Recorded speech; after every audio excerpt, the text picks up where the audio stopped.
Kurt, you rode his thoroughbred all day. It's only fair that he rides yours tonight, she said, turned and left the bedroom. What the heck, I said to myself. My thoughts returned to the events of the last day. It all started with a trip to business owner Audra's home in Rolling Hills, California. Audra was excited but a little worried. It was the first time her boss, company owner Chet Haverson, invited his company's department heads to his home. We were supposed to stay until Sunday evening and then return to our apartment in Los Angeles. As I thought about the trip, I wondered if it was already planned. There may not have been specific plans, but perhaps hints were made. If my anger wasn't already at a high level due to her leaving after such a statement, it would definitely have increased after these thoughts. I continued to remember last night and the events of today. We arrived in a prestigious gated community in Los Angeles, where many celebrities and very rich people live. On the way to one of the most impressive estates, we were greeted by a guard. The estate itself made a huge impression on us with its scale. I'm sure Audra was amazed by what she saw too. As I knew, the house was a luxurious two-story Italian-style mansion with an area of about 930 square meters. I knew that Audra's company was multinational, but I had no idea that it was large enough to allow its owner to have such an impressive residence, especially in this exclusive area. When he met us at the door, he was pleasant enough, but with a hint of pretense lurking beneath the surface. By 7, as all the department heads were there. Audra is the Director of Human Resources. I was proud of her achievements. At 29, she had already been an HR executive at 3 different companies, including a recent promotion to director at this company. There were 4 other couples there. The dinner was filled with interesting conversations and, of course, some talk about work. I felt a little out of place. As an industrial engineer, I spend most of my day working on projects either alone or with a small group of people. I think I held up pretty well. I'm a nerd, but not socially awkward. That night, in our own suite, we made love. Afterwards, we hugged and fell asleep with smiles on our faces. I woke up early and lay looking at my beautiful wife. We met at Starbucks. She grabbed her latte from the barista and quickly turned around to run straight into me. Of course, the lid came off the cup and hot coffee spilled onto my chest. Damn, that was hot. I inhaled sharply, stepped back, and pulled my shirt away from my chest. I didn't even look at the woman who hurt me. I looked at my shirt. Damn, now I need to buy a new shirt, I thought. Audra was extremely apologetic when I looked up at her. I'm really sorry. Are you okay? What can I do? She hesitated, and our eyes met. I can't say it was love at first sight. I'm logical enough to know that wasn't possible. But I felt an instant attraction and connection with this woman as she fussed around not knowing what to do. Can I pay for cleaning or buy you a new one if this one doesn't clean up? She asked apologetically. I replied, don't worry about it. This is an old shirt. It's probably already outlived its useful life. Yes, I thought I was clever. This forced her to laugh. Well, that was 5 years ago. We dated for a couple of years and then got married. After we showered and got dressed, we headed to the dining room where a buffet breakfast was served. We took our plates and sat down to eat. We were almost done when Chet came in from his barn, dressed for the ride. So everyone has the opportunity to ride horses on trails in the community. I'll be able to show you the houses of some of my more famous friends and neighbors. Rolling Hills is an equestrian community. Many residents have horses, and there are trails throughout the community and surrounding hills. We will use these paths. I grew up in the Midwest, and we had horses on our farm. I was pretty confident with horses. In fact, I was a member of 4-H and even competed in my early teens. I smiled remembering the good times on my horse. I've been looking forward to riding again since almost a decade has passed. Chet continued to say, I have horses that are suitable for beginner riders and horses that need experienced riders. Let's go to the barn and we'll match you with horses based on your experience. I was very impressed with his barn and the quality of his horses and tack. Since we have such a large group, I borrowed a few horses from some of my neighbors. I assure you that they are all quality animals and you have nothing to fear, he said, as if we were all inexperienced townspeople.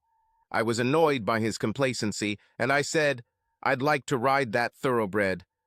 I walked up to the magnificent animal standing proudly in his stall. She wasn't even equipped to ride. "Hey," Chet said, "Brandy is a temperamental animal. I don't think she would suit anyone here." I opened the stall and approached the horse so that he felt safe, but knew that I was an experienced rider. She didn't even flinch, feeling my confidence. Chet noticed this, and with a smirk on his face said, "If you're really determined to ride Brandy, I should warn you that I'm not responsible if she dumps you." I could tell he was trying to scare me and show others that he is in charge. Audra then said, "Kurt, maybe you should listen to Chet and choose another horse that he can pick for you." I know my male ego was hurt by what she said. This showed a lack of confidence in her husband. She saw photographs and even trophies of my riding achievements. Why did she doubt my abilities? "No, I'm sure Brandy and I will do just fine," I said.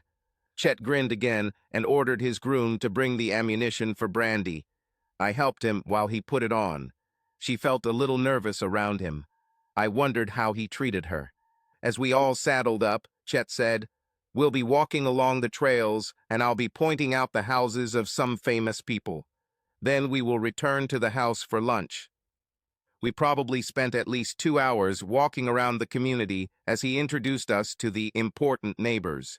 I pretended to be interested, making Brandy feel more comfortable with my riding style, and I became more confident in how she responded. I couldn't wait to let her run. Finally, as Audra and I rode side by side, we came to a section of hills that had been left undeveloped so that owners could enjoy time on their horses. Galloping over the hills, I turned to Audra and said, "Let's speed up and let these majestic animals show us what they can do." "Kurt, I don't feel comfortable doing this. Let's stay with the group. This is right." "Audra, are you going to quarter horse? One of the most stable and balanced horse breeds. You have to trust your horse. She knows what to do." "I don't want to take any chances," she said. At that moment, Chet rode up to us on his horse and said, "We'll go back to the house now. I think we've ridden enough for today." I was hoping to let this wonderful horse run around a bit. Could we spend a little more time in the open? "Well, Kurt, you do look confident in the saddle, but most of us are inexperienced. I wouldn't want anyone's overconfidence to lead to injury." I heard a condescending tone in his voice. He understood that I knew how to drive, but in his eyes I was a simple nerd. He challenged me. I decided to play on his stupidity. "It's quite normal. Audra thinks it's better to stay with the crowd. I wouldn't want anyone to feel inferior because of their lack of experience." Yes, I teasing him. He may own these horses and sometimes ride them, but he is not a rider. He kept them as a status symbol for his neighbors. I noticed for a moment a look of contempt on his face. "Well, let's get some lunch, and then maybe you and I can come back here and let these animals run around." I didn't like how he called horses animals. He spoke of them as stupid creatures. We talked during lunch. The others discussed the houses and celebrities they had met. I saw Chet's chest puffed up with pride with every compliment or comment. After lunch, we sat on the large terrace and discussed various topics. I listened with half an ear. My thoughts were about getting back there and galloping through the hills. As several guests began to excuse themselves to change out of their dirty, sweaty clothes, Chet said, "So, Kurt, do you still think you can handle it? Brandy in open areas?" I knew he was trying to get me to give up, and I think Audra sensed it too. "Darling," she said, "let's just relax here and talk to the others." She tried to keep me from doing anything that would make my boss look bad. But I didn't like his condescending attitude, like he was better than everyone else. I said, "I'd love to go for a ride, but I don't want to tear you away from your guests." Now I either challenged him or gave him the opportunity to refuse. I could see he wanted me to fail, so he said, "They'll find something to do for a couple of hours. Let's see what you can do." As I stood up to go back to the barn, Audra looked at me with a "don't screw it up" expression. She clearly didn't want me to do anything that would cause her boss to look bad. During the ride, I could see that he was trying to show off his riding skills. However, I could also see that he knew I could handle it. We took the horses, my thoroughbred and his quarter horse, into an open field and let them run around. I merged with Brandy. She was great. I lost all sense of time. As we slowed down and climbed one of the hills, I looked back and saw that the edge was at least a quarter-mile behind me. We stopped at the top of the hill and waited for Chet to catch up. I could tell he was annoyed. He didn't tell me anything. We continued the ride, and I let Chet lead, more for his ego than because I didn't know all the trails. All too soon, we were back at his house. I directed Brandy straight into the barn and into her stall. Chet dismounted from his horse at the barn entrance and said, "I have to check on my guests." His tone made it clear to me that I was no longer a welcome guest. I spent an hour removing Brandy's gear and thoroughly polishing her. I missed this. Growing up around horses was a great experience. As I walked toward the house, I saw Chet talking to Audra. He was very close to her, and I didn't like it. She turned and looked at me. She looked nervous and a little angry. I walked up to her, and she said, "You smell. Go take a shower and change your clothes for dinner." Well, that was a great greeting. She must have been really angry. I went to our room and decided to shave, take a shower, and get dressed for dinner. I needed to win her back. When I came out to join the group, they were all sitting on the terrace. Chet and Audra were deep in conversation. When I approached them, they stopped talking and Audra looked guilty. I wonder what they were talking about, I thought. Dinner was nice, but Audra was more detached. She avoided eye contact with me. It was almost 9 hours old by the time we finished our meal, dessert, and after-dinner drinks. We headed to our room, Audra barely saying a word. Then, when she closed the door, she went to the bathroom with her overnight bag. I heard her taking a shower. She spent 15 minutes in the shower and what seemed like an eternity after showering doing something in the bathroom. By this time, I had already undressed and went to bed. When she finally came out, she was wearing a negligee that I bought for her on one of our trips. She looked great, and I thought the cold night would actually turn into a chance to right my wrongs and make amends to her boss. Then she put on her robe, turned to me and said, "Kurt, I'm spending the night with Chet." I was stunned. I stared at her at a loss. Then I found my voice. "What? Did you hear me? I'll spend the night with Chet." "What the hell? Is it a joke?" "No. I'm drawn to him, and he asked me." "You are the director of human resources. You know how wrong this is. It's one night. You will get through this. You do this, and we'll be done." "Oh, stop it, Kurt. This won't affect us." "You must be joking. I can't believe you're even talking about this." "You don't own me," she said. A classic phrase from every woman who wants to do something wrong, knowing it. "You do this, and you can forget about our marriage," I shouted. Then she said a phrase that I'm sure Chet planted in her mind. "Kurt, you rode his thoroughbred all day. It's only fair that he rides yours tonight." And then she left.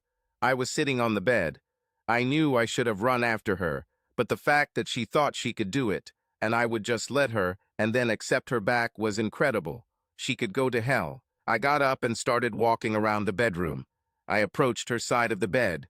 Something caught my eye at her bedside table. There was her wedding ring and engagement ring, the rings I put on her finger when we said our vows. I took off the ring from his finger and looked at it. I squeezed it tightly in my left hand, raised my fist above my head, and sharply hit the nightstand with my open palm. Her rings jumped as I quickly pulled my hand away, rubbing my palm with my right thumb. "Damn, this hurts." I looked at my hand. There was a red ring imprint on the palm. Then something happened. It was like a fuse had blown in Kurt's brain. Kurt's emotions disappeared. He unceremoniously packed his clothes and toiletries into his overnight bag and walked out of the bedroom without even looking back. Kurt walked through the house, overnight bag in hand, out the side door and into the car. He drove through the community and out the gate, waving to a security guard as he passed. The drive home was uneventful, with traffic lights for a Saturday night. He absent-mindedly rubbed his palm all the way home. If he had looked at his palm, he would have seen that a bruise had formed on it. About an hour later, he was home in his apartment. He entered and looked around. He wondered why he needed all this stuff. He carried his bag into the bedroom and threw his clothes into the laundry basket. He went to bed and was soon fast asleep. The next morning, his arm was pretty badly bruised, but he made himself breakfast and sat down at the table to read the news on his phone, absent-mindedly gently rubbing his arm. The phone rang. He looked at the number and did not recognize it.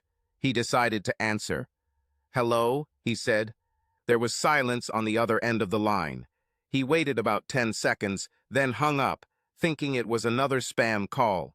He immediately blocked the number, as he did with all spam calls. After breakfast, Kurt decided to go for a run. It had been years since he had run regularly. In the past, he often participated in 5- and 10-kilometer races. He didn't know why he stopped. After not running for a long time, he pulled himself together and ran just 2 miles. He was out of breath when he returned. He was clearly out of shape and decided to run every day. Audra walked into her bedroom around 9 a.m. on Sunday morning. The first thing she noticed was Kurt's absence. She went back to the dining room to see if Kurt had gotten drunk at the bar and fallen asleep there, but he wasn't there. A feeling of horror came over me. Where could he be? She returned to the bedroom and noticed that Kurt's overnight bag was missing. She went to see if the car was there. Of course she wasn't there. She was afraid of this, but expected it. He was damn angry when she left him. She couldn't blame him. She had rejected him for some mediocre sex. Her eyes began to water. She sat down on her side of the bed. What has she done? Chet was so charming that, combined with his power and wealth, coupled with Kurt acting like an ass when she tried to tell him not to ride, led her to leave her husband. Crying, she dialed Kurt's number. He replied, "Hello." "Oh, Kurt, I'm so sorry. Please forgive me. Sorry. Please. Please come back and get me. We need to talk about this. Please, please forgive me." There was silence on the other end of the line. He hung up. She tried to call back, but he didn't answer. Oh my God, what should I do now? She wiped her eyes and looked at her bedside table. Her rings lay there askew, and his wedding ring lay in the middle.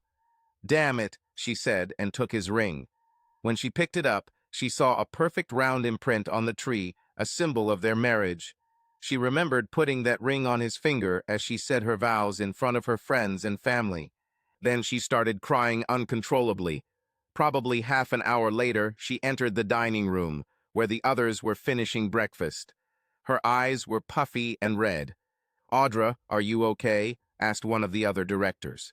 She sobbed, sat up straight, and asked, "Can someone give me a ride home after you leave?"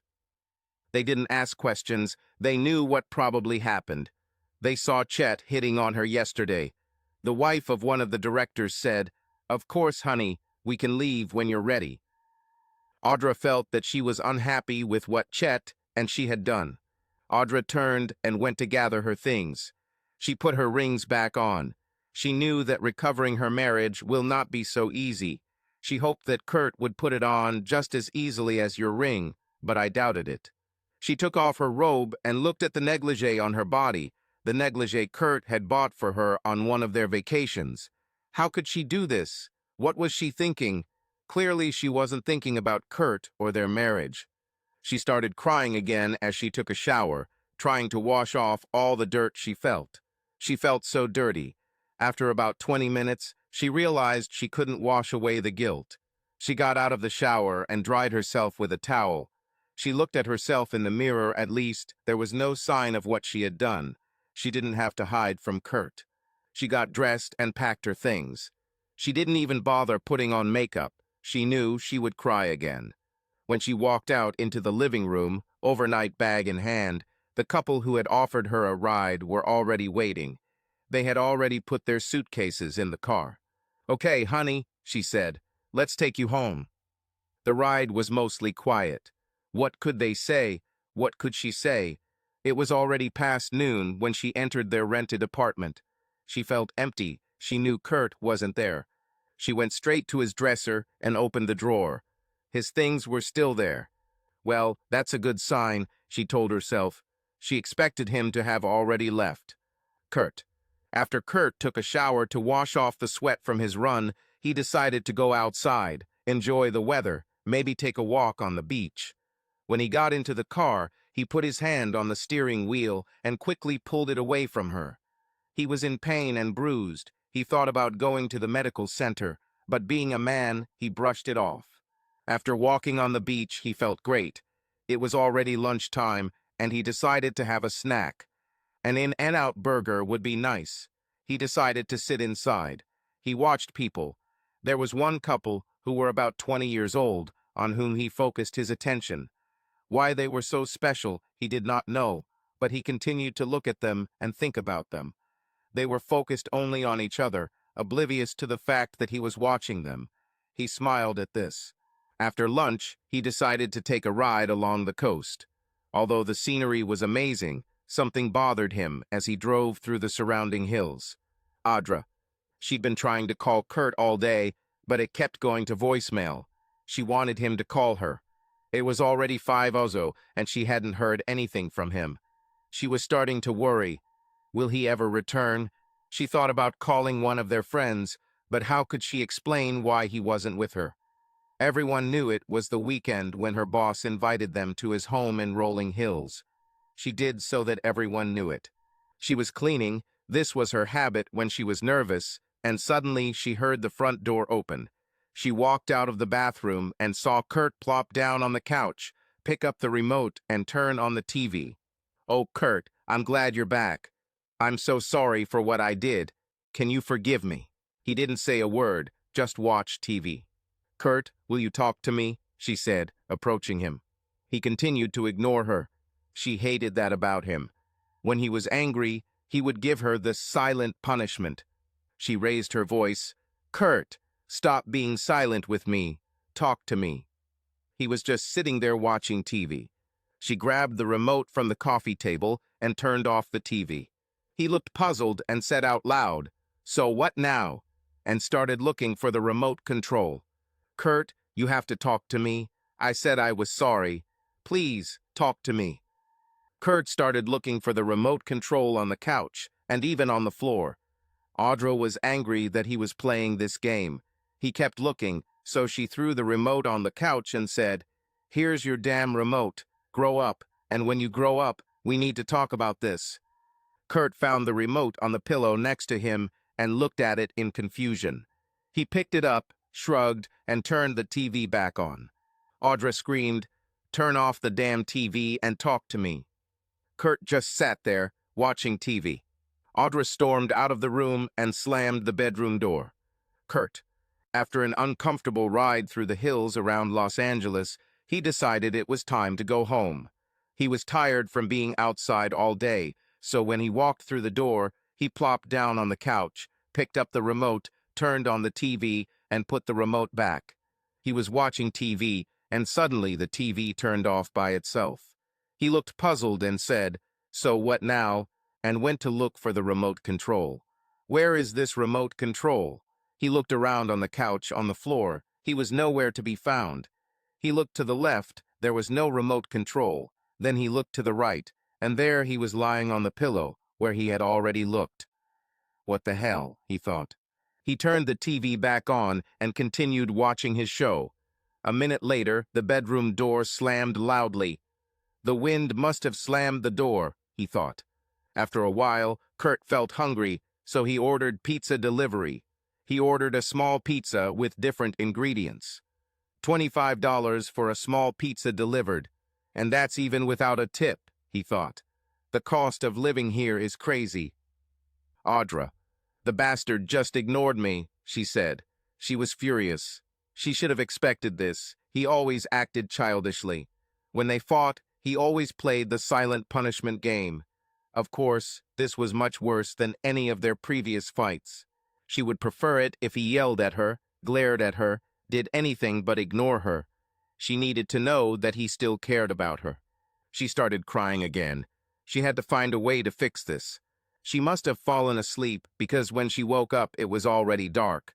She left the bedroom to check where Kurt was.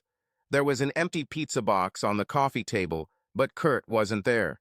She checked the bathroom, then looked into the guest bedroom. It was locked.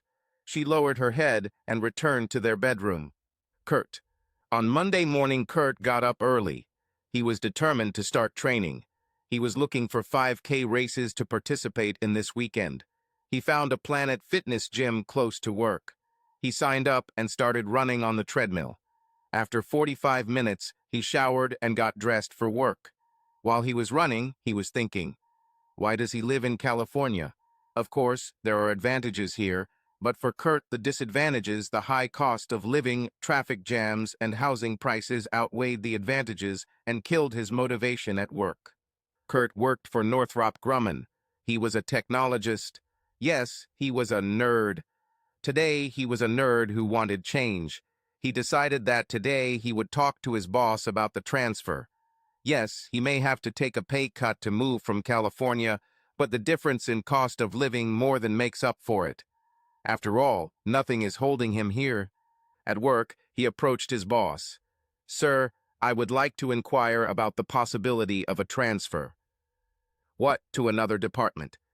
No, to another state. I want to get out of this damn place, California. Wow, I would like to leave too, but my wife doesn't allow it. There are housing prices and all these idiots on the roads. My blood pressure would immediately drop 40 points. You're lucky you can leave. He connected Kurt with HR, and by the end of the day, he had opportunities in Wyoming and Montana. Of course, it was necessary to pass an interview, but with a recommendation from the boss and an excellent track record, it was just a formality. After work, he went to the gym again. He needed to work on strength training to improve his endurance. On his way home, he stopped for Thai food so he wouldn't have to cook himself. Arriving home at 7:00, he sat on the sofa and opened the food. He needed something to drink, so he went to the refrigerator and grabbed a beer. Another night in front of the TV, eating takeout. What kind of existence, he thought. Audra. Audra woke up Monday morning and looked at the other side of the bed. She knew he was sleeping in the guest room even before she saw that his side of the bed was untouched. Maybe he'll talk to me this morning, she thought as she headed to the bathroom. In the bathroom, she noticed that his toothbrush, razor, and deodorant were missing. He moved them to the guest bedroom, she thought. She went to the door and knocked. There was no answer, so she tried turning the knob. The door was unlocked, and when she opened it, she saw that he was no longer there. She picked up the phone and tried to call him again, but again to no avail, again to voicemail. She decided to try to talk to him in the evening. At work, she noticed that people behaved differently towards her. Obviously, the events of the weekend did not remain only among the directors. She would have to talk to them about spreading rumors and keeping private lives private. She might be able to stop it from spreading further. The day dragged on endlessly. She really wanted to be home. Kurt usually gets home by 5:30. She wanted to prepare his favorite dish for his arrival. At 4:00, she left work just a little earlier than usual, and by 5:25 she had the chicken Alfredo ready. She rehearsed what she was going to say to him. By 6:00, she began to worry. She went to check his things. It seemed to her that they were all there. It was good he didn't leave. By 6:30, she was starting to get angry. The food was placed in the oven to stay warm. She tried calling him again, to no avail. She could only wait. She constantly looked at her watch. The numbers on the digital display seemed as if they were changing forever. At 7:03, Kurt walked through the door. Audra jumped up and went to the oven to get food. Kurt walked into the kitchen. Audra said, "I made your favorite. I'll put it on the table now." Kurt opened the refrigerator, grabbed a beer, and walked back into the living room. Audra placed the dish on the table and looked at Kurt sitting in front of the TV. He was already eating takeout. "Kurt, I cooked dinner. At least you could come to the table and eat it, even if you don't want to talk to me." There was no reaction. He didn't even look. "Kurt, listen, you have to stop this. You have to say something." Again, no reaction. "Well, to the fuck with you," she said as she threw the chicken Alfredo in the trash and left the room again, slamming the door. She had to find a way to get through to him. What could she do? Half an hour later, she returned to the living room. "Kurt, will you look at me? Will you talk to me?" She begged in a quiet tone. There was no reaction. He just continued to watch TV. She decided to speak to herself. "Listen, Kurt, I know you're angry. I understand. What I did was wrong. I wish I could take it all back, but you know I can't. How can we survive this? I need you to talk to me. Tell me what you want me to do." She debated whether to tell him that she would quit her job, but she had worked hard to achieve her position. She needed this work because it fulfilled her. Kurt continued to ignore her. She was broken. What should she do? Not knowing what to do, she sat down next to him on the sofa. She knew better than to try to hug or kiss him. Past fights had shown her that when he was angry, he didn't want any physical contact. So she just sat next to him on the couch. She sat there for an hour. He laughed occasionally at the comedy show he was watching, but he didn't say a word to her. At 8:30, he turned off the TV, got up, and went to the bathroom to get ready for bed. She just sat on the couch in the dark, tears streaming down her cheeks. She knew she had to give him time. She had wounded him deeply, a wound that would take a long time to heal.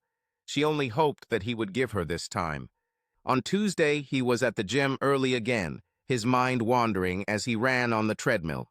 He decided on Wyoming. It would be close enough to Nebraska, his home state, but far enough that he wouldn't be expected to come home often. He valued his privacy.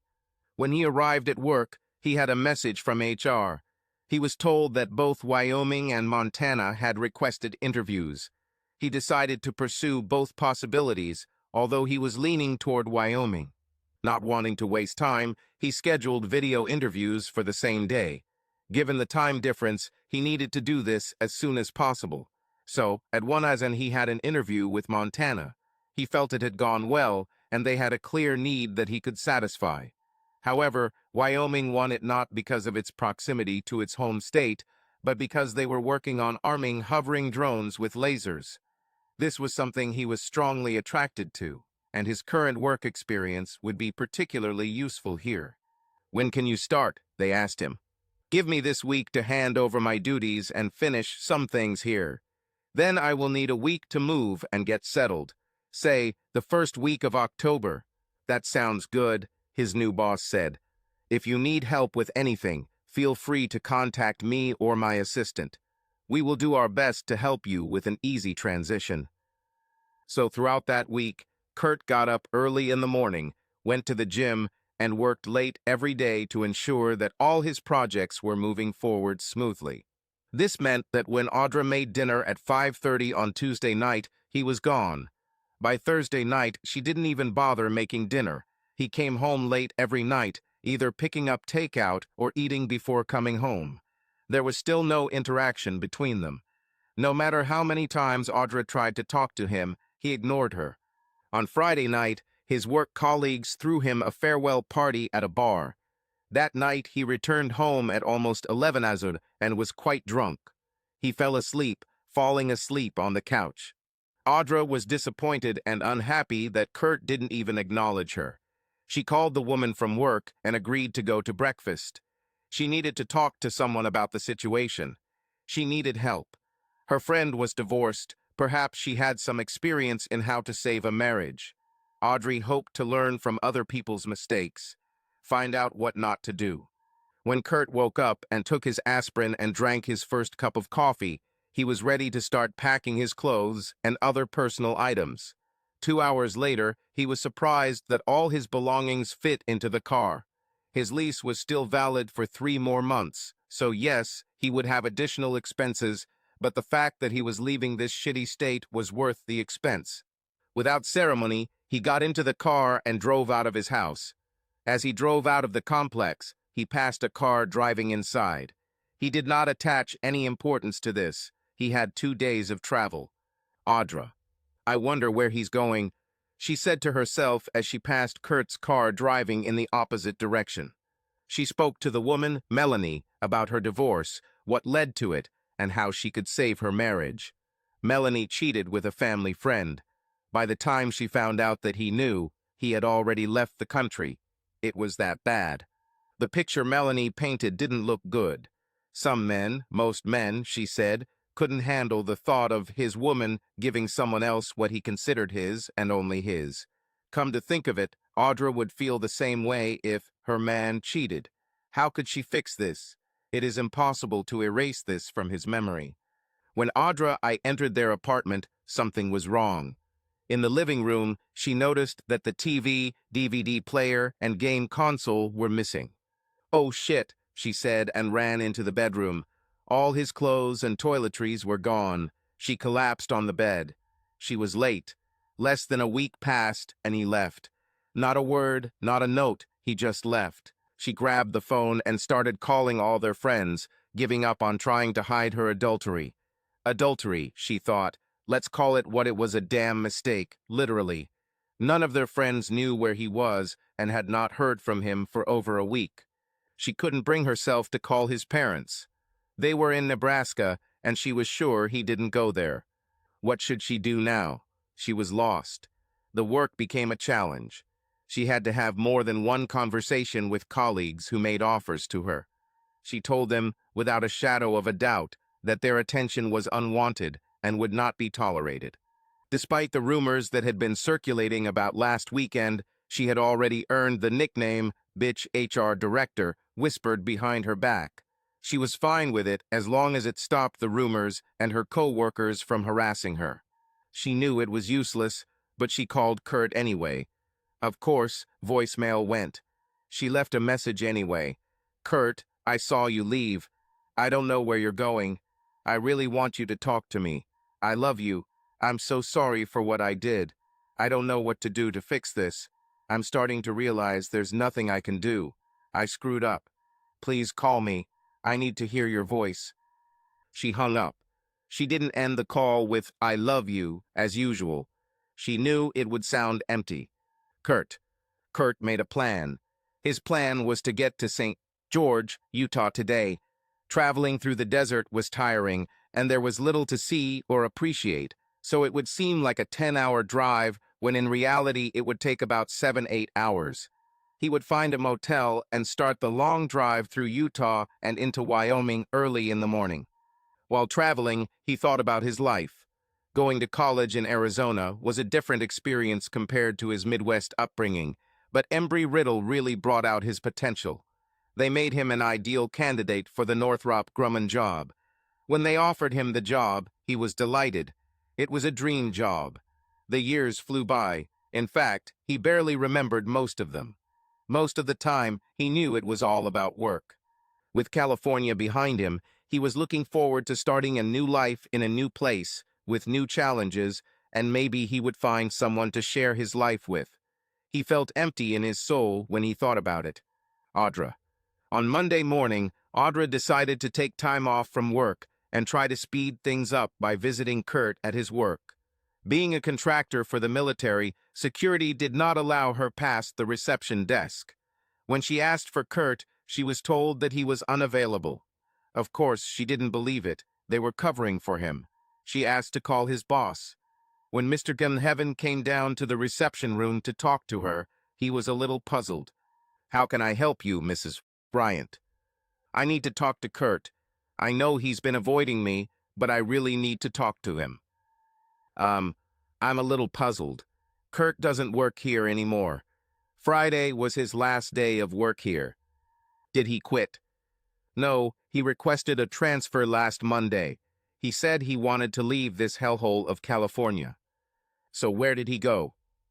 I don't think I should give you this information. If he didn't talk to you about it, there was a good reason for it. You are the HR director. You must understand this." "So he left California?" "I probably shouldn't have even said that," he said. She realized she wouldn't get any more information from him, so she said, "Well, thanks. If you talk to him, please tell him I want to talk to him." She saw that he understood that they had problems, and she wanted to try to solve them. As she walked out to the car, she scanned the parking lot in case she was being told a lie to cover for Kurt. After looking around for a minute or two, she realized with disappointment that Kurt's car was nowhere to be seen. Mr. Haven was telling her the truth. Kurt, the Sunday drive through Utah and into Wyoming was incredible. The scenery was breathtaking. He had never driven through Utah before, always flying home from Los Angeles for the holidays. He'll have to spend more time here now that he's in the same state. Finding a hotel in Cheyenne was not difficult. It was the end of September, and the tourist season was already ending. He decided to stay at the Town Place Suites by Marriott. This gave him time to find a nice townhouse or apartment while still being able to cook his own food. There was also a gym there so he could continue his training. He needed to look into changing his Planet Fitness membership to Cheyenne. You may just have to cancel your membership and start a new one. This reminded him that he would need to open a new bank account and inform his work about the automatic transfer change. Of course, you will need to change your driver's license. He started making a list. On Monday, he started completing his to-do list. The DMV was about what he expected. You take the number and wait. Luckily, it didn't take as long as he thought. They were quite effective. Opening a new bank account was also easier than he expected. He was even given a debit card the same day. He will wait for the checks before closing the California accounts. By 2 o'clock in the afternoon, he had completed all the items on the list. He decided to stop by his new place of work and introduce himself to his new boss. His boss was extremely helpful, even giving advice on which areas of the city to avoid and where to look for good accommodation. After talking with him for half an hour, he thought they would get along great. Wyoming seemed like a great change in his life, perhaps even a permanent location. Weeks passed, Kurt adjusted to his new job, and Audra continued to try to find him, but to no avail. Then Audra decided to take drastic measures. She picked up the phone and called Kurt's parents. She was sure that he told them all the details of her obvious betrayal. They were church people. She was sure that if they talked to her at all, she would receive a lot of reproaches. "Hello, Carol, this is Audra," she said hesitantly. "Carol, why is it so official? You know you can call me Mom." Audra was puzzled. Had Kurt not called and told his parents for a whole month? "Sorry, Mom. How are you doing?" "Fine. So, how do you like Wyoming?" "So that's where he is," Audra thought. "Not bad," Audra said, and then took a chance and asked, "What did Kurt say about that?" "Oh, you know Kurt, he's not a man of many words. He said he was glad to get out of California. I was surprised you didn't mind it." "Well, we discussed it. I think you'll get used to the Midwest. Give it a chance." "Okay, thank you, Mom. I have to go, but I'll be in touch." Audra hung up. She was confused. He left without saying a word to her, but seemed to be hiding it from his parents. Was there any hope left? If he didn't tell his parents about the details, then maybe he was willing to work on their relationship.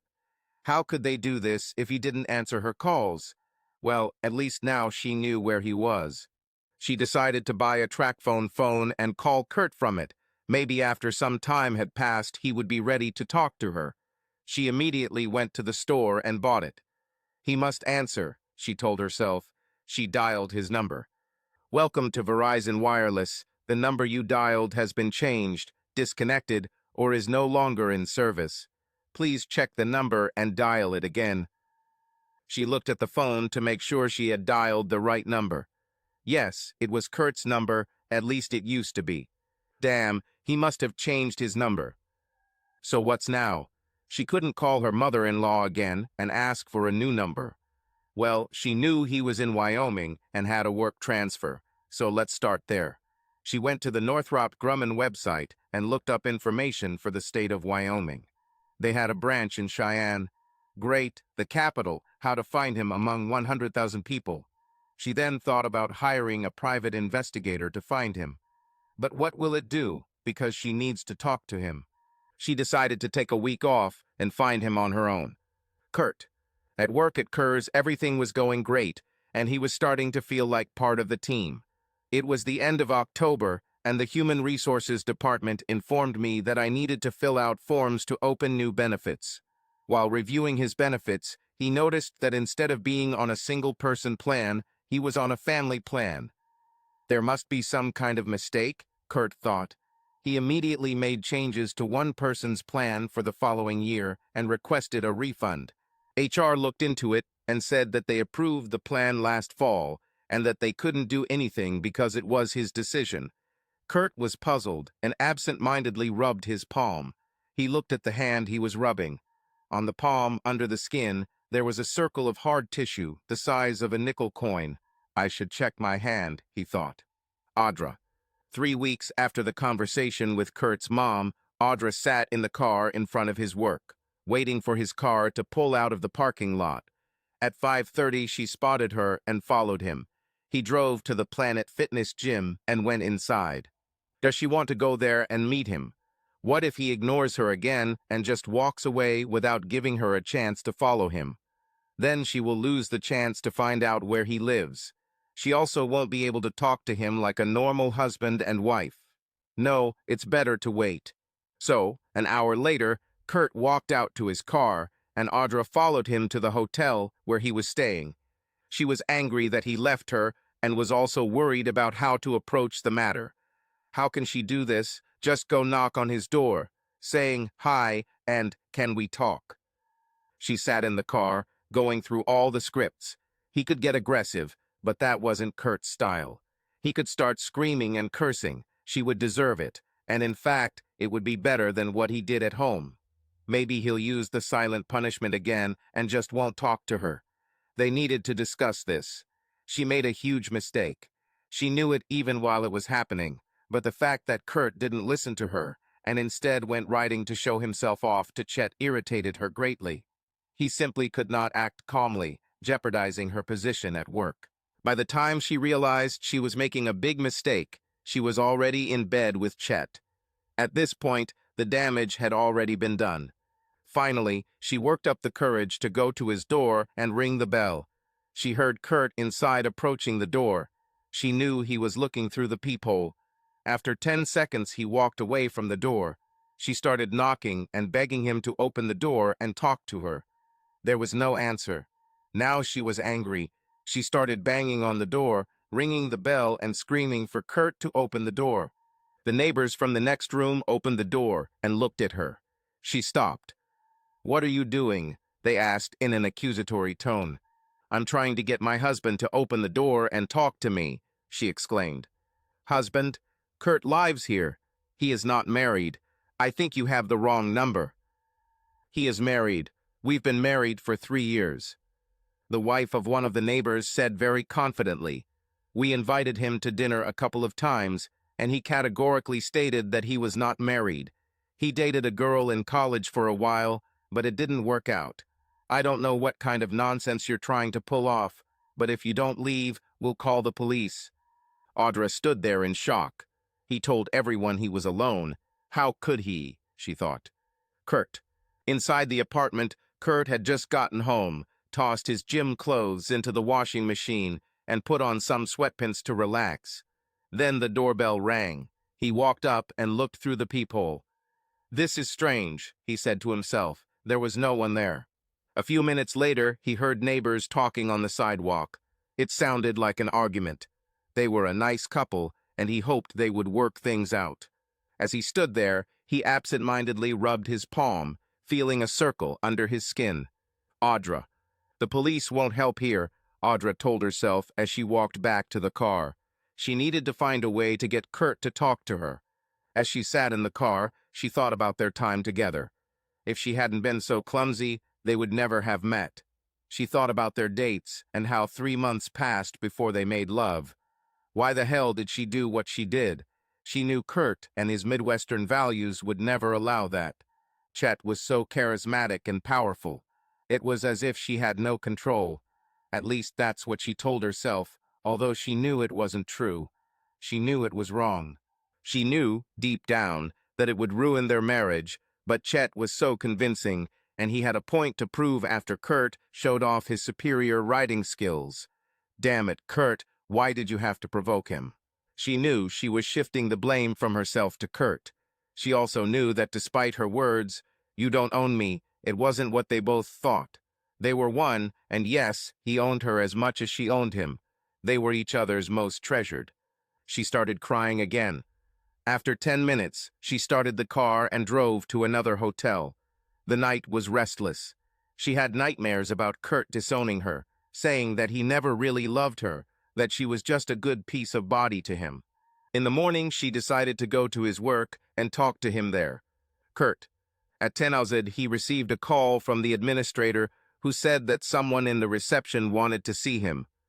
I wonder who it could be, he thought. When he approached the receptionist, she said, "This woman asked for you," pointing to the furniture in the reception area.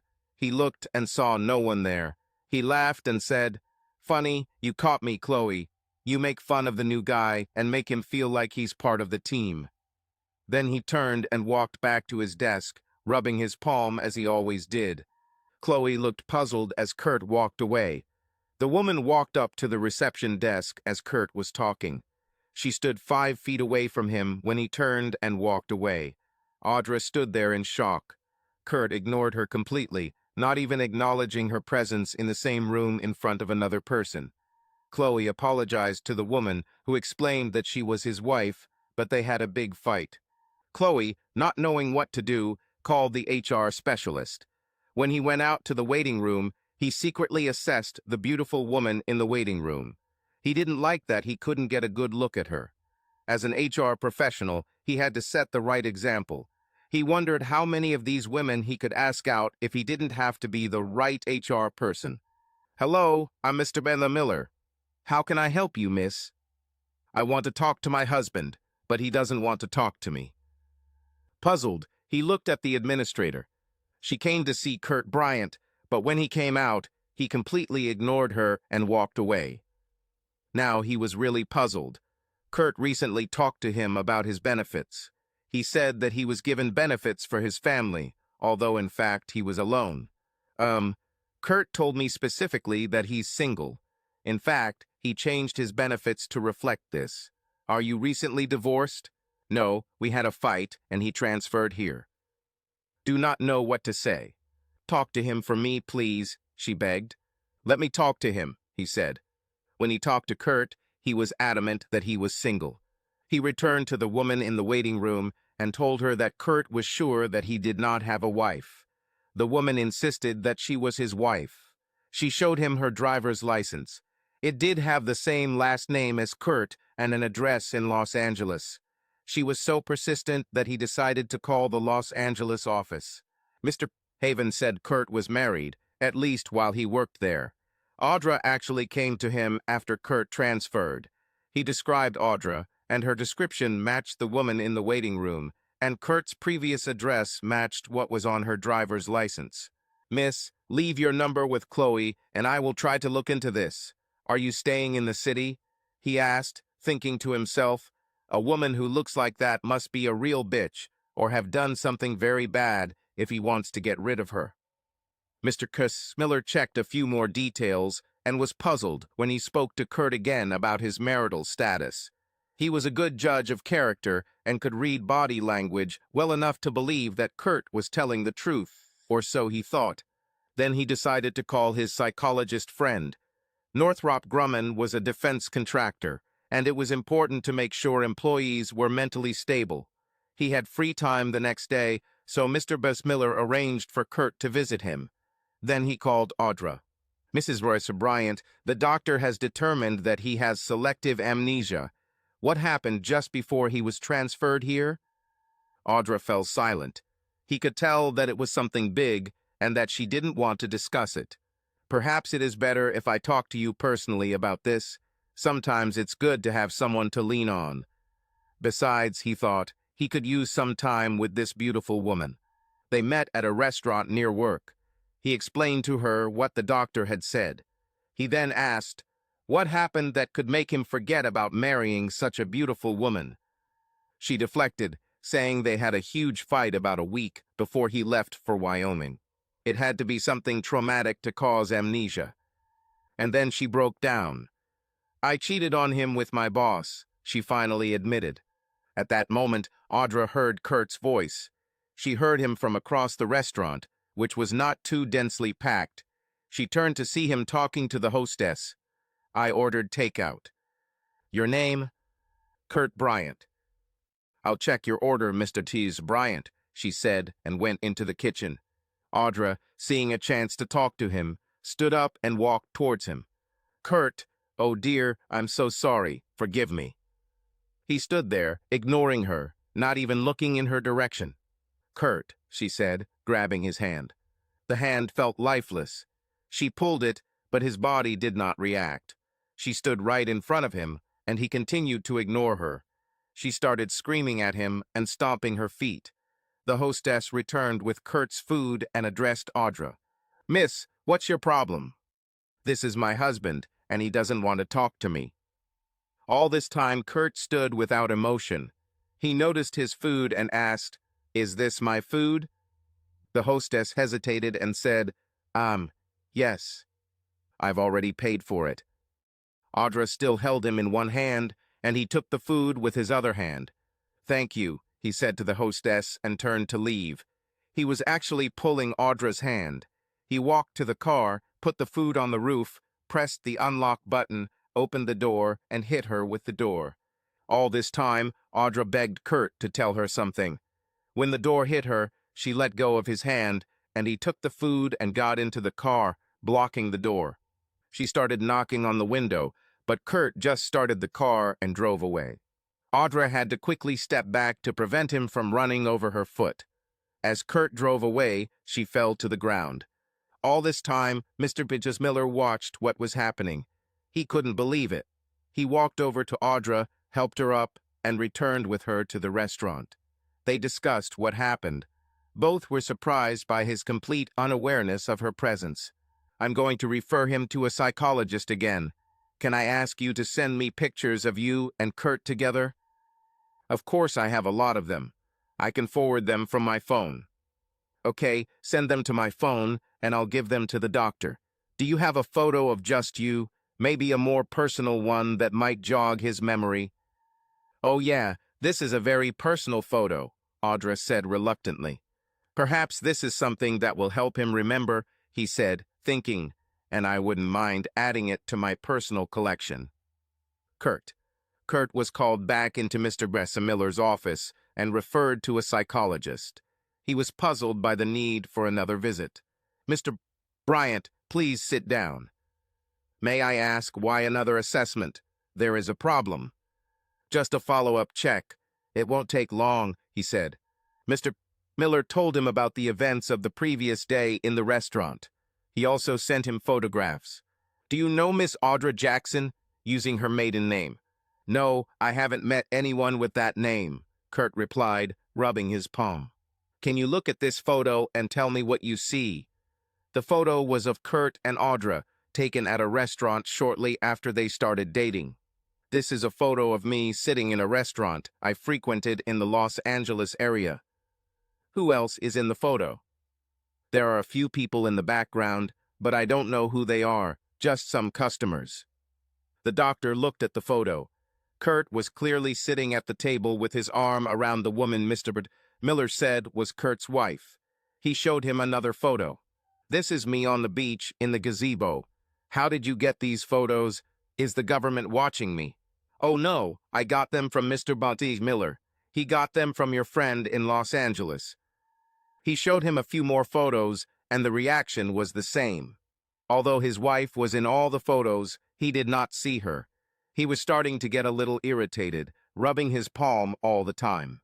One more, Mr.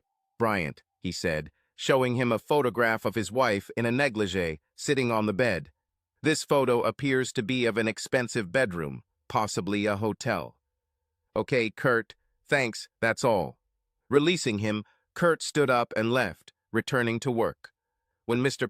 Miller was informed of the outcome of the meeting, he asked, Should I be concerned about his work here? No, I do not think so. It appears to be fully functional. Other than blocking everything related to his wife, there shouldn't be any problem. In the future, he may remember these memories, but he may not. Those years with her were simply filled with his work life. However, if he starts to remember or there are problems related to his marriage, please contact me. Mr. Miller called Audra. "Mrs. Bryant, I talked to the doctor. Photos didn't help. This is selective amnesia. He forgot about you and your marriage." Then Audra remembered what Kurt had told her before she left that bedroom, before she left their marriage to sleep with her boss. She didn't even say goodbye, she just hung up. Kurt told her that she could forget about their marriage, and he himself forgot about their marriage. Finally realizing that she had ruined her marriage and needed to get back to work, she began to prepare to head back to Los Angeles. As she got ready, she thought about the end of her marriage and her job. She was sad about her marriage and had mixed feelings about her job. She needed to keep working, at least for now. She needed money to live, and her position as HR director brought her a good salary. She knew, however, that she would no longer be able to treat it with the same zeal. As she was paying at the hotel, she opened her Gucci bag to take out her car keys. There, at the bottom of the bag, was Kurt's ring.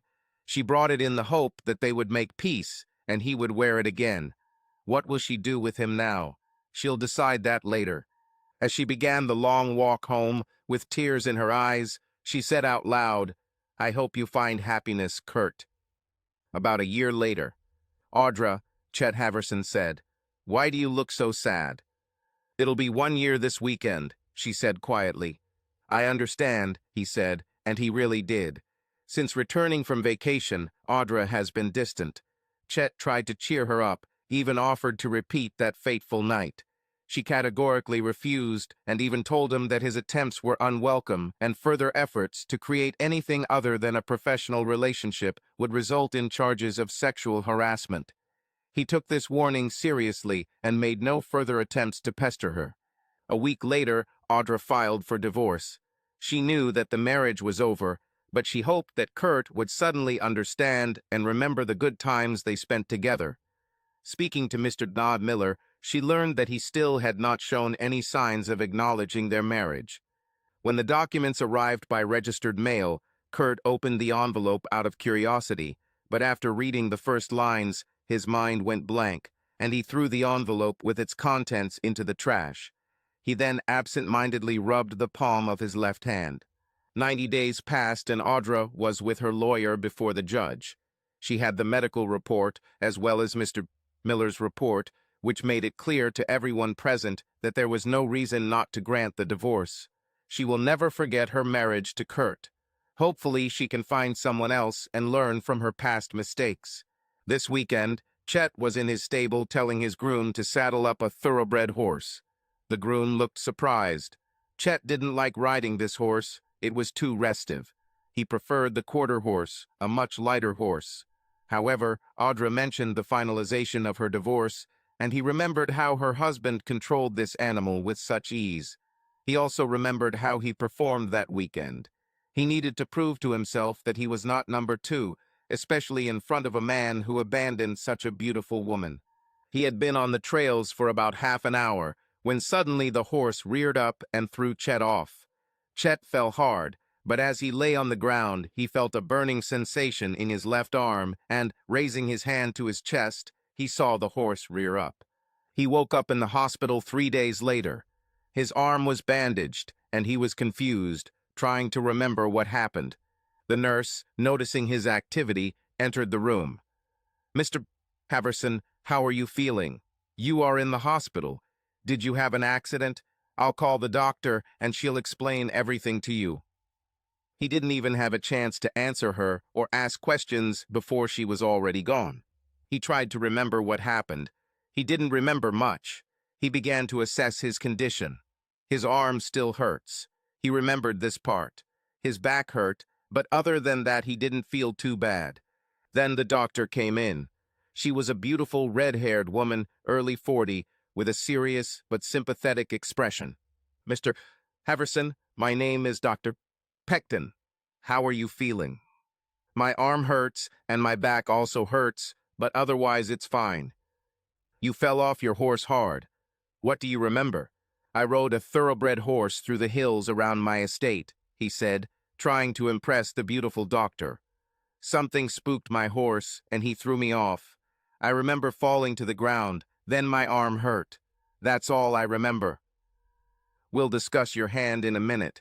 Can you tell me how your body feels? Where else do you have pain? My back hurts, but I hit the ground hard. Mr. Haverson. Call me Chet, please, he said. There was no reason not to move on to names. Okay, Chet, I need you to tell me if you can feel your toes. Chet thought for a moment, then panic began to overwhelm him. He couldn't feel his toes, or his feet, or even his legs. He raised his head to see if they were there. Yes, they were there, but he couldn't feel them, and no matter how hard he tried, he couldn't move them. Your horse accidentally stepped on your pelvis with its front hoof. You have internal injuries, and your pelvic bone is broken. If it weren't for your neighbor who was on the trail seeing what happened and calling an ambulance immediately, you probably would have died from internal bleeding. Chet was shocked. The doctor continued, Your spinal cord has been damaged, and you have lost all sensation and function in the lower half of your body. Chet felt dizzy. The doctor continued to tell him about his condition and prognosis, but he did not listen to her. He was paralyzed from the waist down. That's all he could think about. Kurt, said Mr. Pay Miller, you've been smiling all week. Is there a reason? Maybe you remembered some happy moments from the past. No, I don't really know why, but life just seems so great right now. There's no reason to walk around sullenly. It's a sunny day, and everything has been great this week. Kurt loved his job. He has been working on a personal project for the last year. This concerned the drone remote control system. They tested it last weekend, and even half a country away, it could control drones equipped with lasers. The laser could hit a target from 3,000 feet with millimeter accuracy. Use in military and law enforcement agencies was virtually unlimited. This will give us a huge advantage over our enemies. He stood talking to Mr. Miller, absent-mindedly rubbing the palm of his left hand, feeling a circle under his skin. I'm happy for you, Kurt. Keep it up in the same spirit. 3 weeks later, Chet was at home, trying to get used to his new life. He had to move into one of the bedrooms on the first floor, since his master bedroom was upstairs. His wheelchair did not allow him to stay there. He also had to get used to having a colostomy bag and all the new routines and demands that were placed on his life. Life, he thought. What is my life like now?